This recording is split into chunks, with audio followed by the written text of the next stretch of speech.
So the difference between Germany and the UK is that in Germany, if I have a mechatronics bachelor degree, I can never take a job that requires a diploma or or apprenticeship or Ausbildung in mechatronics.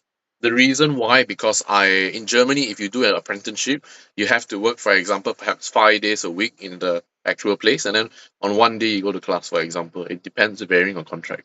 So in that 5 days of training and also in your class that you learn in your apprenticeship in Germany is that you actually get to learn stuff like perhaps customer service or warehouse logistical management or whatsoever nonsense and actual practical stuff.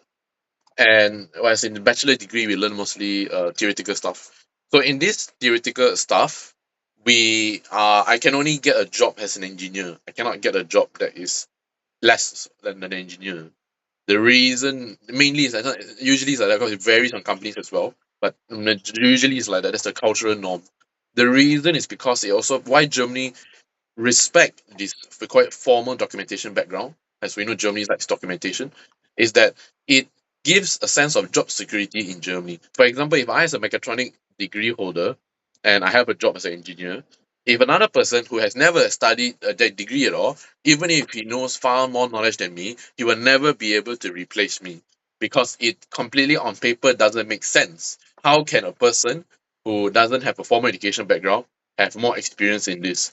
And if he did have more experience in this, whether he got it from whatsoever country, regardless it's a third world, second world, or first world country, Germany doesn't respect it because they see it as not a proper documentation. Again, it feels illegitimate and unmeasurable by the German mentality. So in the UK, it's different. In the UK, they don't really care what sort of formal education you have in the background, as long as you can do the job and you're willing to learn and you can do the job very well. And this is actually the same system that applies within Singapore and within Malaysia as well, as we attempt to follow in the British way. And also, it's also in the US because it's a typical, quite capitalist movement to allow some flexibility for employers to pick their employees. And then everything else it depends on how it is.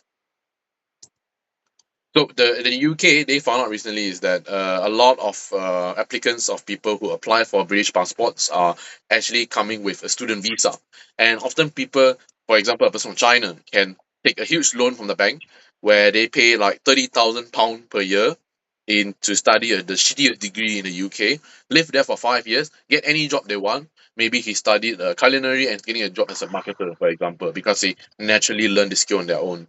And then with that background now he can apply for a British passport and get the passport itself. So just like the British people what they did, the British government did, or the British Prime Minister, what he did was that he now restricted people with a formal educational background from being able to reside in the UK more easily. For example, previously you just need to live in the UK for 5 years. Now you need to live in the UK for 10 years. So he did this as a Brexit move of promising that they would cut down on immigration. And however, in my opinion, I think when the British people say immigration, what the thing they mainly targeting was mainly refugees and illegal immigrants. But he is not tackling anything at all with the illegal immigration or refugee cases in. He's not reducing any of it or changing any of it within the UK. The reason because the British has to abide by the law that the contract that they settle themselves internationally with the UN that they support refugees in the sense that if a British person were to be a refugee in another country, all countries that support refugee have to be able to protect that British citizen if that British citizen was a refugee in another country. Uh, we're not going to go more and beyond that. So the UK believe that by stopping skilled workers from coming into the UK, that it will force the UK companies to invest more into hiring their own people in the UK or to train more people within the UK itself, regardless of the cost of having to hire to hire to train their own people.